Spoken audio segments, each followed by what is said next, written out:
Hello, welcome to C Mom's Corner. Welcome to my channel. Today I'm going to be making fresh and nutritious almond milk. I always make this every week for my son who only takes plant-based milk. Sit back, relax, and enjoy the video, guys.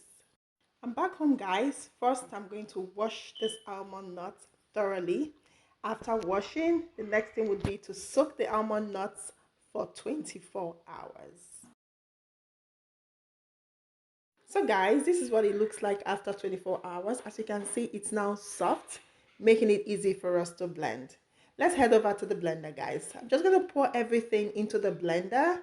I am using my Ninja blender because it blends it very smooth and makes it easy for me to, extract all the milk. I'll just add a little water, not so much, just a bit above the nuts to get the milk as rich as you want it to be. Blend it thoroughly until it's very smooth. After that, we're going to filter the milk.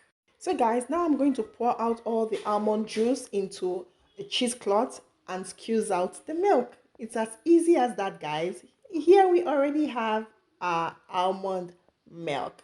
Fresh, rich, and nutritious.